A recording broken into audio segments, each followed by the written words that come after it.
To be honest, half the time I don't even know what I'm doing. Hello and welcome back. If you've been here before, my name is Domas and this is number 5, video number 5, coming to your screen almost live, straight from deep forests of Lithuania. I'm an artist drawing on paper at the moment, but who knows, maybe I will paint a canvas soon. In these series, and in most of my drawings of such style, I like to choose a physical object, either an old statue or a mask, and replicate it on a piece of paper. I choose such objects because I like their texture and also because of their ancient feel.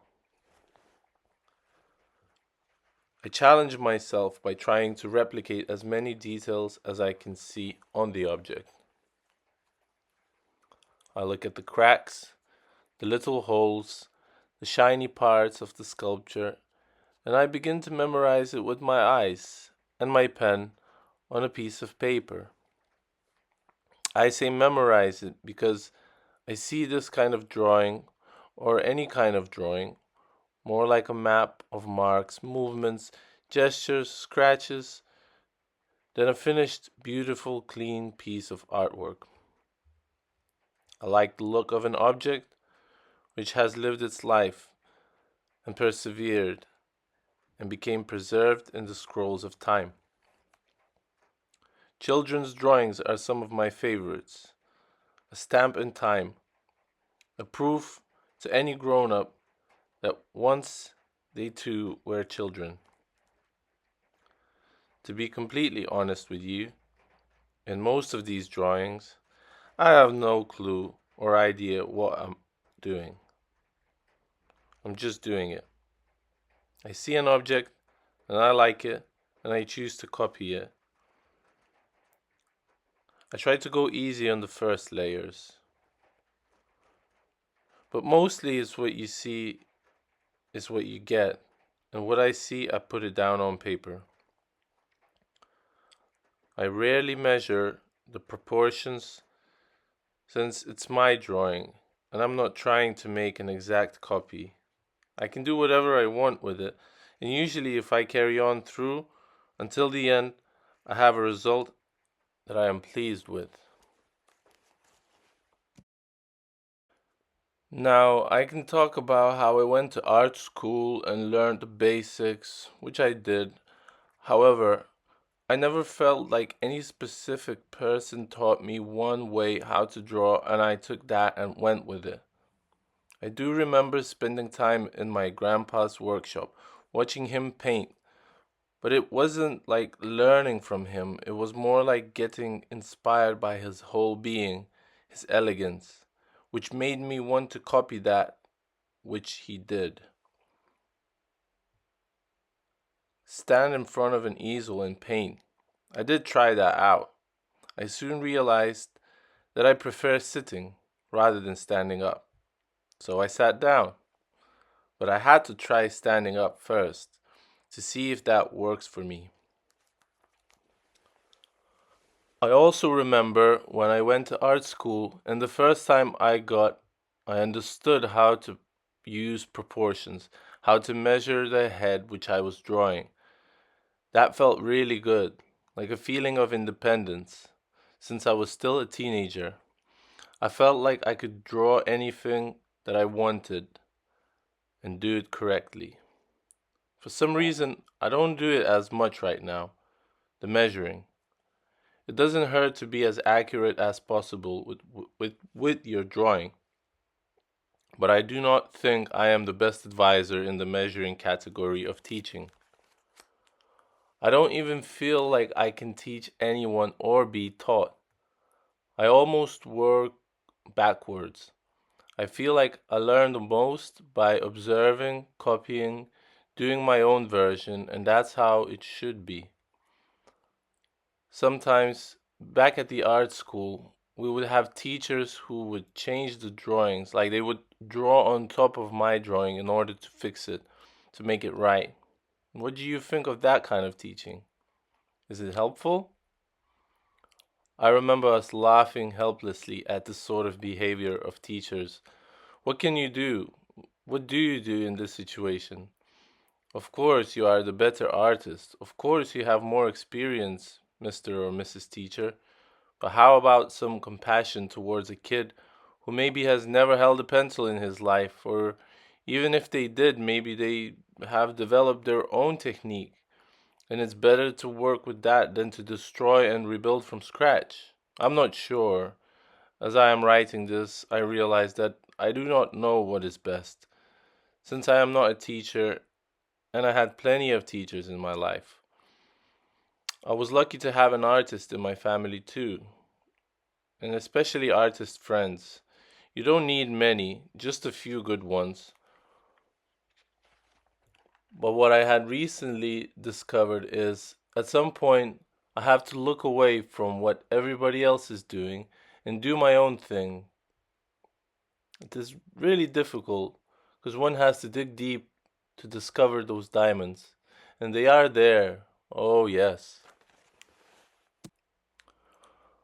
One of my favorite painters, Jean Michel Basquiat, once said, "If your art is really good, you wouldn't be teaching." That's a statement and a half right there. I think we all teach and learn at the same time, and we do it unconsciously too. One thing I know is I do not like to be told what to do. I always had a sense and instinct of what I have to do, but the more I listened to others, the more I got lost, seeking advice and so on.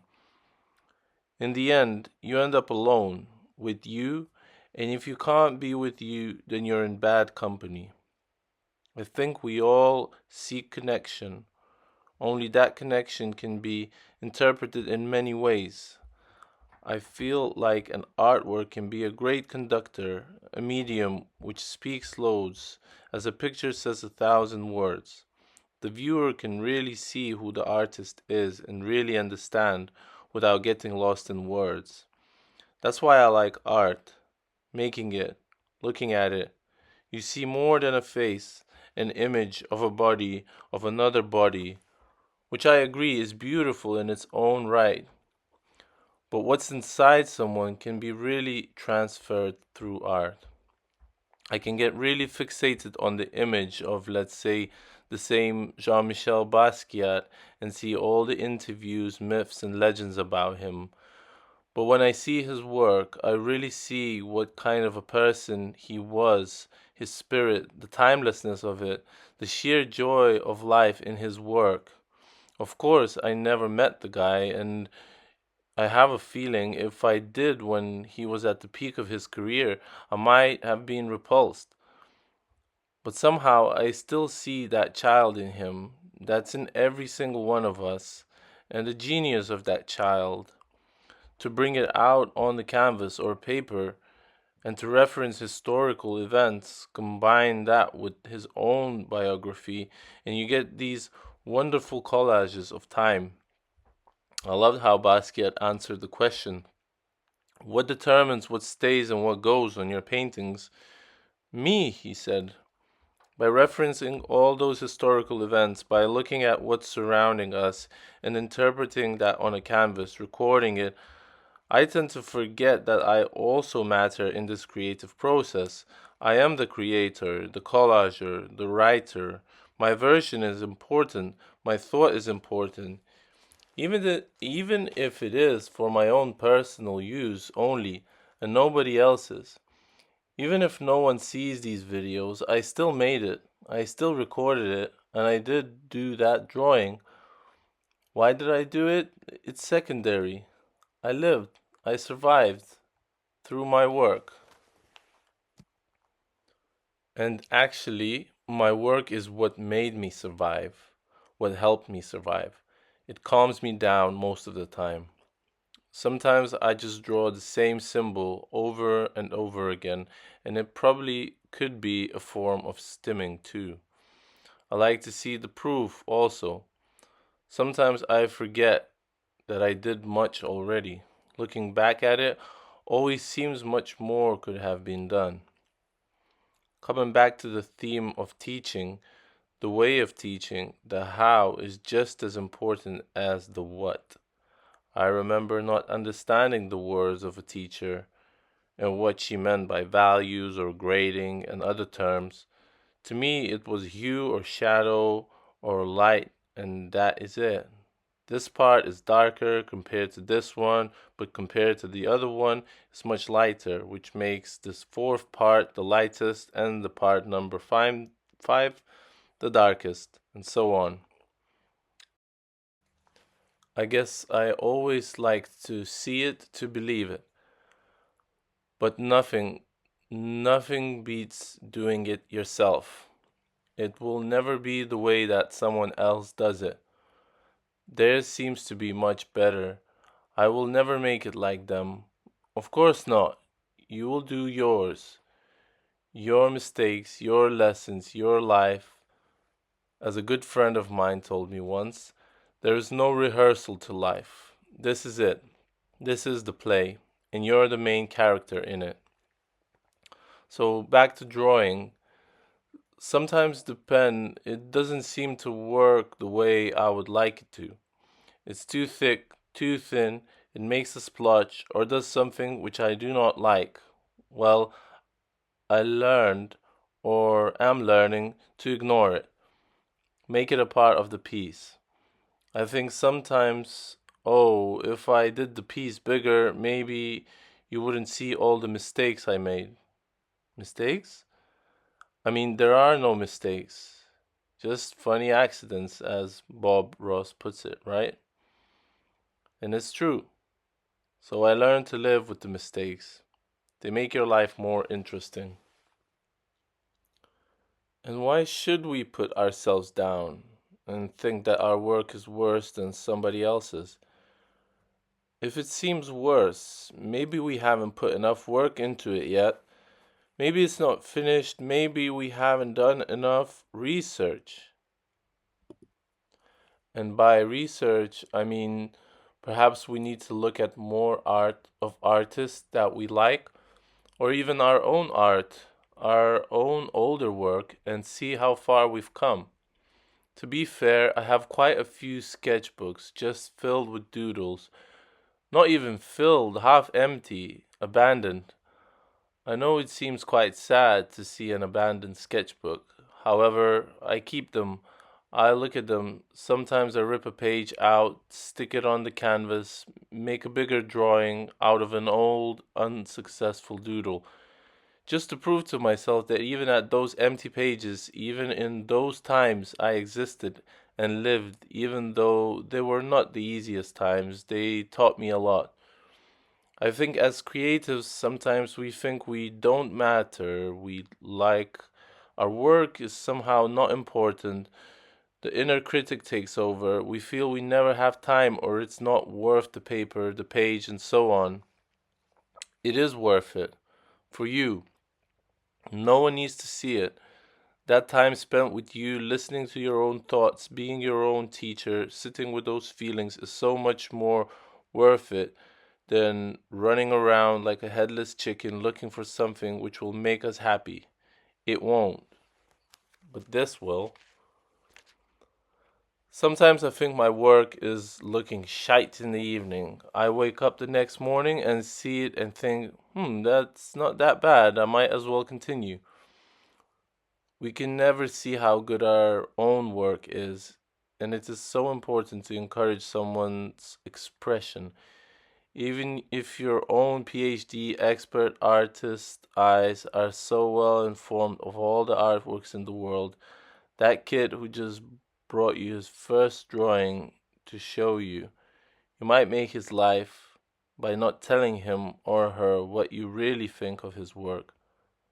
Maybe after all, you're just jealous that the little one can still express himself and not feel self conscious and not think of what others think of his stuff. Maybe that's there, right there, is the moment where you can break the cycle of catastrophic pain and give the encouragement you've never got. For that pain was the weakness of someone else's back in the day. Someone was weak enough They had no power to push you forward, so they thought, oh well, I can use this one to step on his head to get ahead of him. No, that's not how it works. In fact, you just did the opposite, and instead of healing two people, you've hurt two people. Not everyone who gets hurt becomes the villain in their own lives, also. I mean, there is enough pain in the world in 2024 already. It's hard to make sense of what's happening with wars in front of our eyes. It's obvious that so called human intelligence is bringing the world to self destruction, and the brain is overruling the heart. But it's not too late. It's never too late. It's easy for me to say when I'm not being literally bombarded or shot at by some soldiers. I know I diverged from the subject of drawing, but this is what it feels like to be in a body of an artist, and this is another reason why I created this channel to speak freely, even if it's just for my own self. I would also like to thank the 9 subscribers who have already subscribed to my channel. I really appreciate your support, and this means a lot. Sometimes it feels like the thoughts of the whole world are just crushing my head and I need to release. And that's when I start drawing.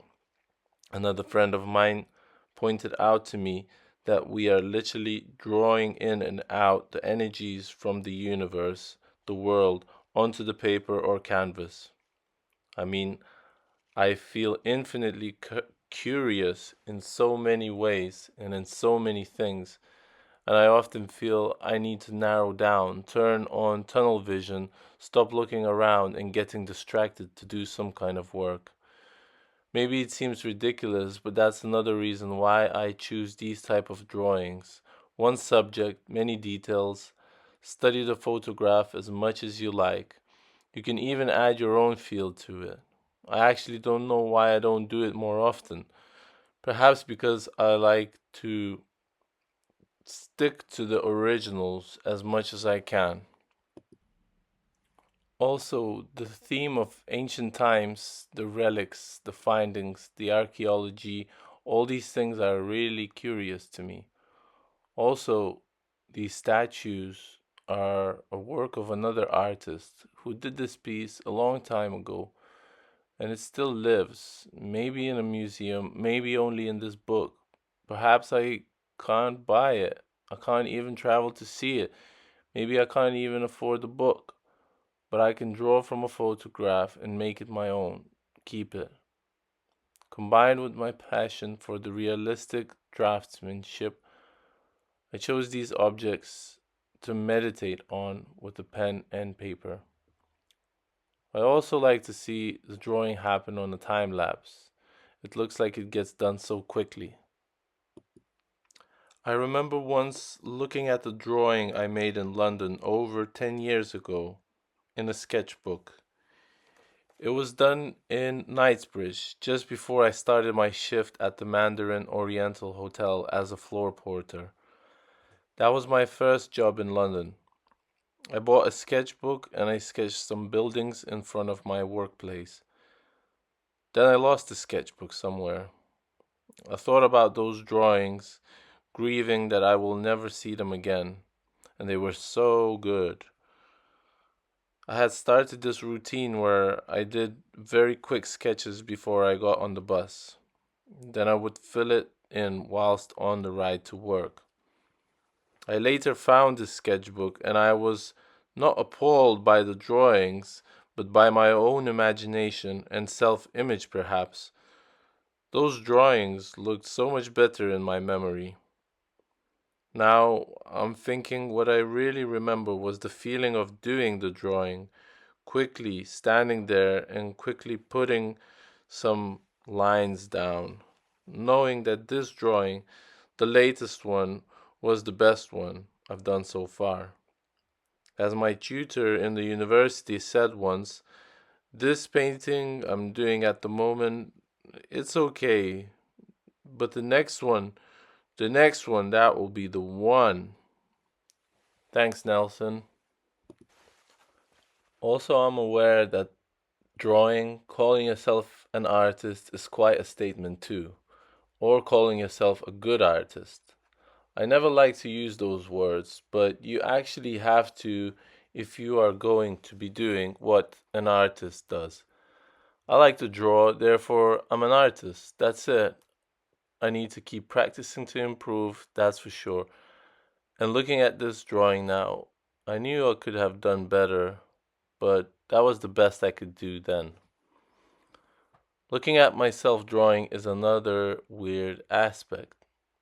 One could say it's a form of narcissism, but I feel like it is learning from your own self, like how do I do the things I do? Without the use of a camera, we would not be able to do this. It's amazing.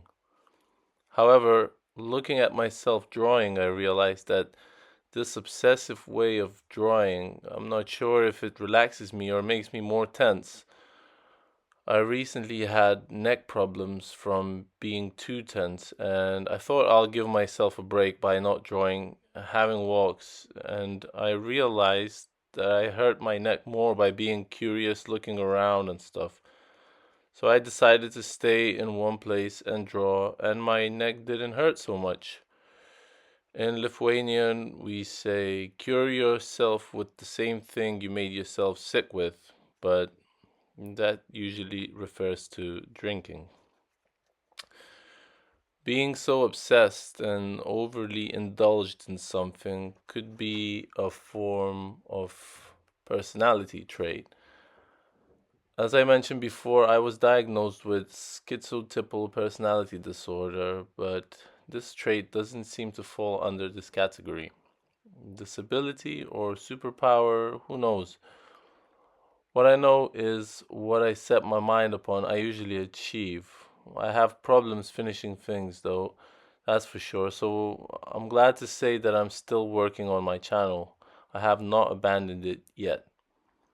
I remember as a child, I felt I could focus a lot more on things I was doing. I wasn't so much of a scatterbrain. However, I'm not sure if that's true or that's my imagination again. It's just making things up. Either way, watching your own self draw is a form of teaching as well, even if it is only teaching yourself. So I will continue with this.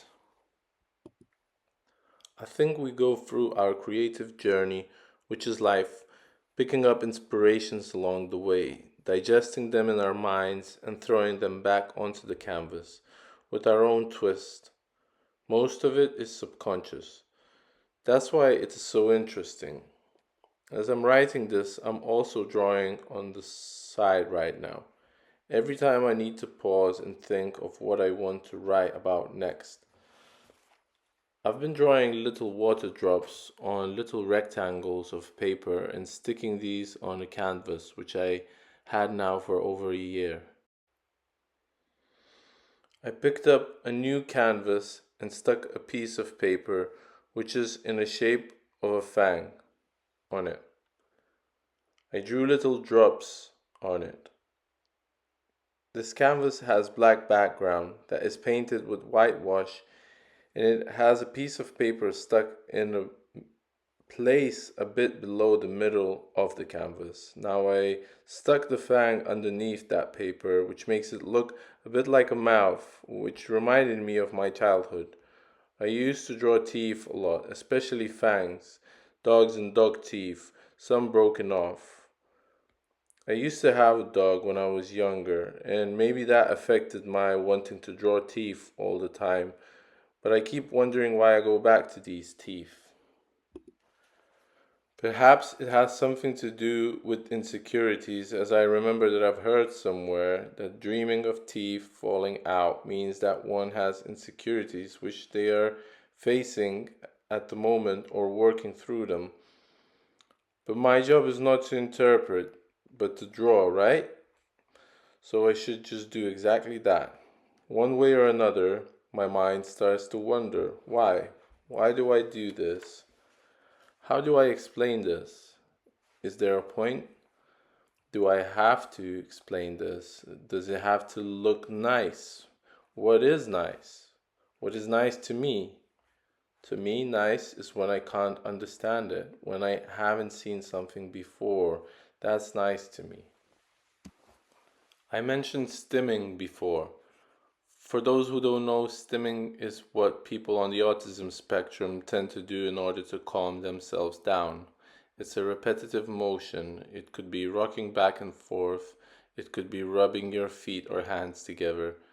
They do it quite often and excessively, and I'm sure I see some neurotypical people doing it also. Mental disabilities are often mentioned when talking about outsider art, which is an art form for people who haven't gotten the formal art training, who are self taught, or at least that's how I understand that definition. An art form which does not fit any art category. Best art that there ever was? Arguably, yes. Why should art fit any description? I'm pretty sure Basquiat's art was compared to that category also, even though it was called neo expressionistic. I think it was just his. Think it's a whole new genre. People literally try to do his type of work now all the time, everywhere. Instagram is full of that, and I feel once you see Basquiat's work and you like it, you can't unsee it. It flows into your work one way or another. But it's not like someone else did not do it in a similar way before him. Someone must have used comic book characters, but he did not use that child's hand mark making, not in the way that he did. We all get inspired from our surroundings, from what art there was before us, and what is happening when we are creating. It's like a pool of energy circling around the earth, and whoever picks up on the ideas first wins. As Carl Jung said, people don't have ideas, ideas have people. I really like this quote by the great psychologist and psychoanalyst Carl Gustav Jung, who also took part in creating art himself at some point in his life. He created mandalas and he carved the cornerstone which was brought to build his house, but ended up not being used because of its odd shape. Jung took upon himself to start carving it. I think Jung never thought of himself as an artist, but it must have been really interesting to create something and know all or some of the subconscious aspects which were expressing themselves via art. I'm sure his mandalas were very precise and calculated and symmetrical, if I remember correctly. Another quote by Jung reads, art is a kind of innate drive that seizes a human being and makes him its instrument.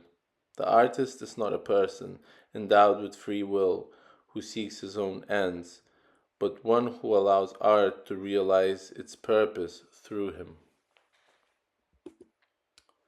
The way I understand this quote is that a human being moves out of art's way and lets the spirit of art create using its hands and or feet, mouth, whatever the medium is, or that medium, whatever it is used with.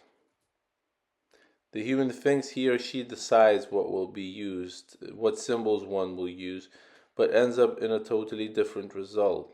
And even if the artist draws exactly what he or she decided to, the art piece itself manifests differently in every single viewer. So that takes away the stress from the creator, from the artist. Another quote from Jung, as a human being, the artist may have many moods and a will and personal aims, but as an artist, he is man in a higher sense. He is collective man, one who carries and shapes the unconscious, psychic life of mankind. In this quote, Jung puts the importance of a role of an artist on mankind.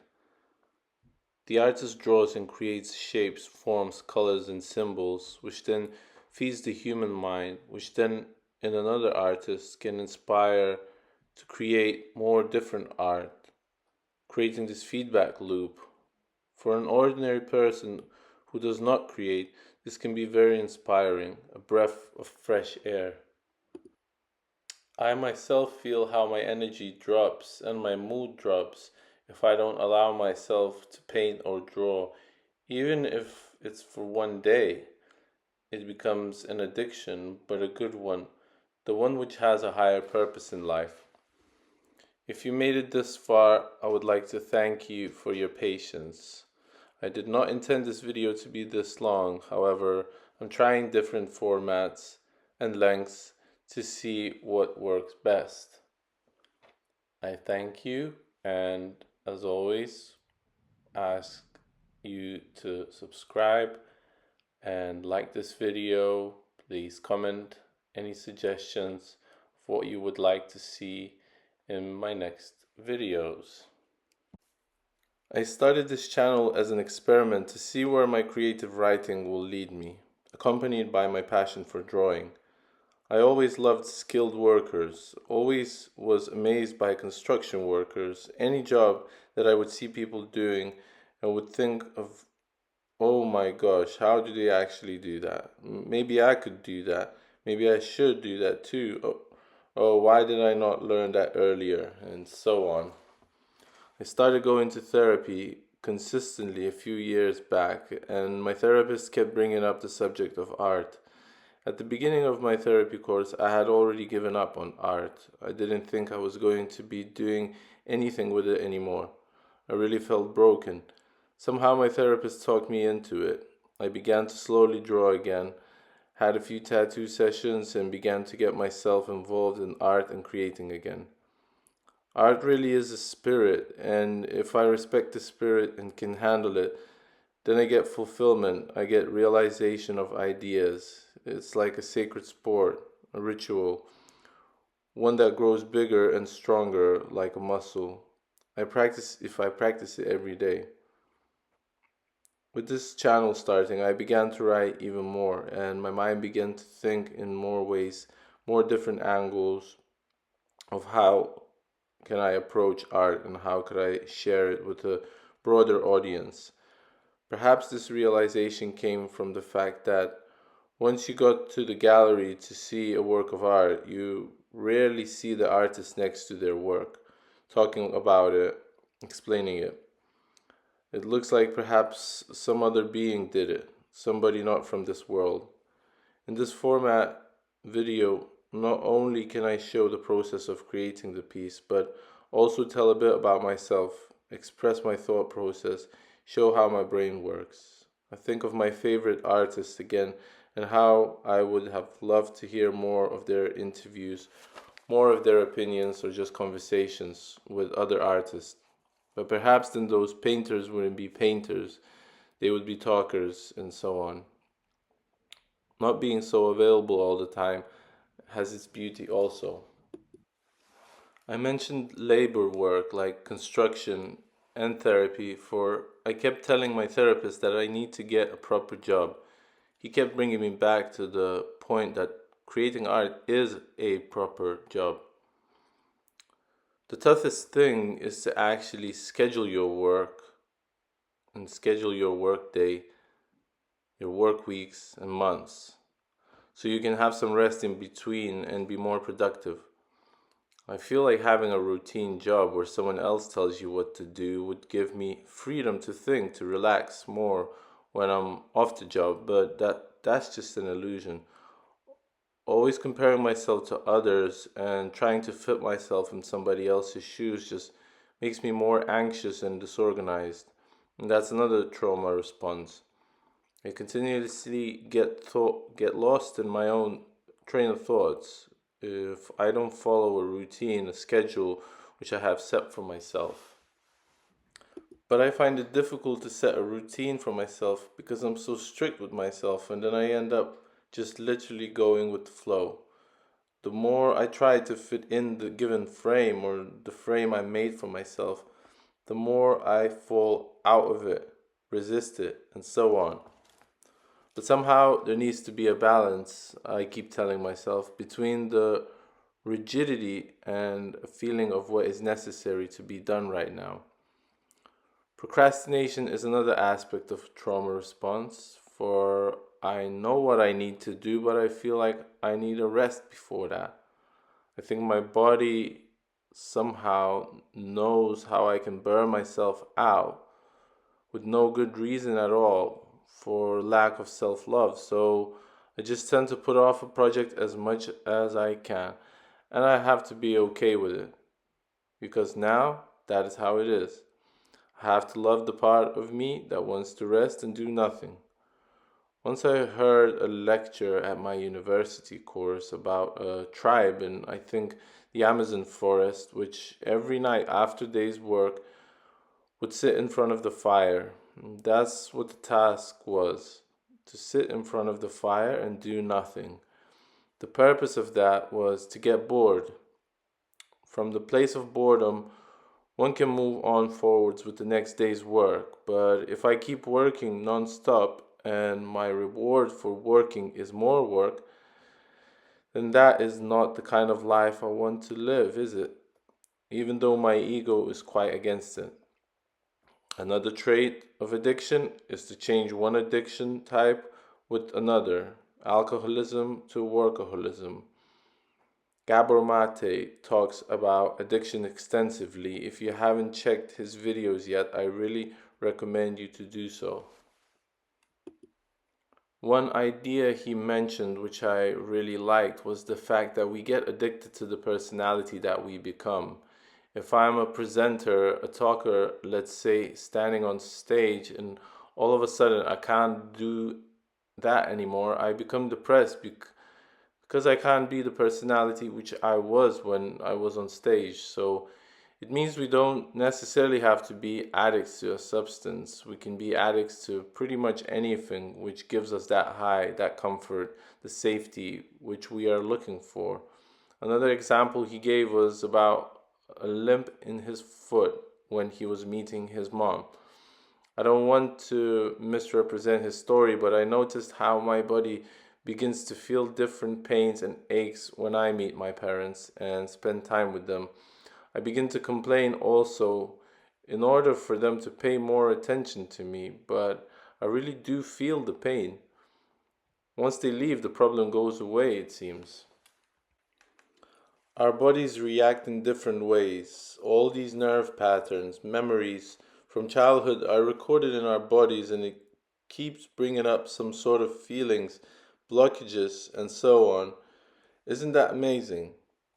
Of course, it is traumatizing to even think about that because it feels like we have certain limitations, things we tend to avoid because of certain experiences which we have had in the past, and it's very difficult but important for an artist to realize his or her limitations.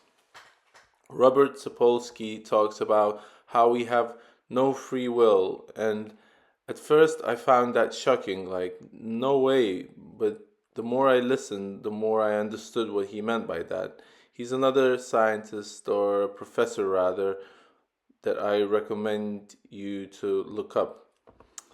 So I think all these neuro records gets reflected on the canvas, on the paper, on these marks of this lamb, or rather a llama sculpture, which I am drawing at the moment. Every scratch is like another nerve, another day or hour or minute spent on this earth, recorded, saying that I was here. And I understand this is getting quite poetic and cringy now, so I apologize, but as I'm using this platform to express myself, I am allowing myself to say the things I would not really say in real life, and it feels good, and I applaud you for listening if you still are. Life goes past so quick, and the most important years of our life we don't even remember because we were so young, and forms us as a human being.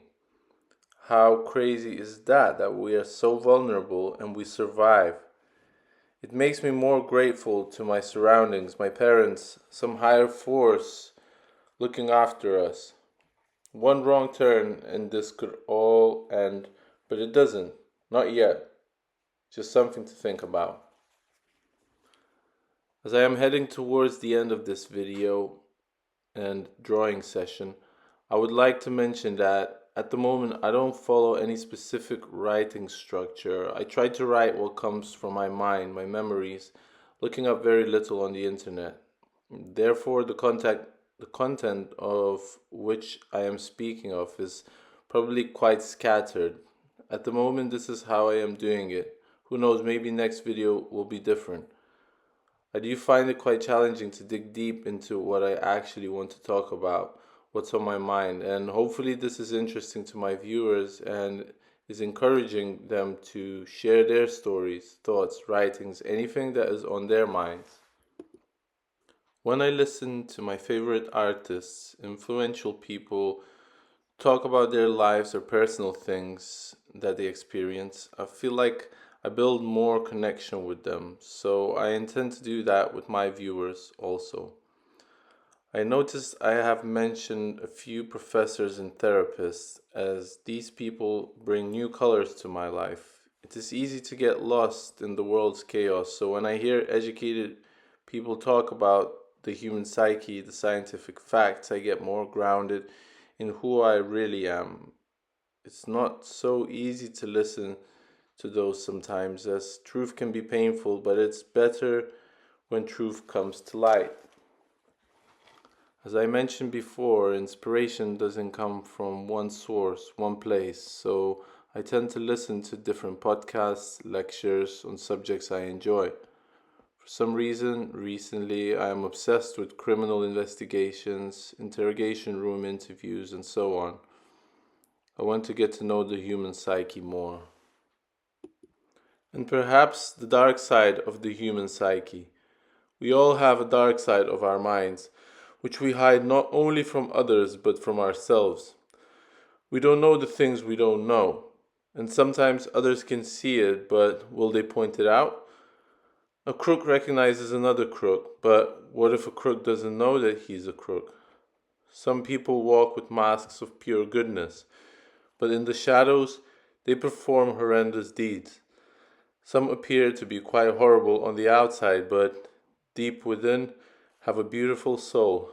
And that's the beauty of life, of getting to know people deeply, no matter what their outer appearance is, money amount in the bank, and so on.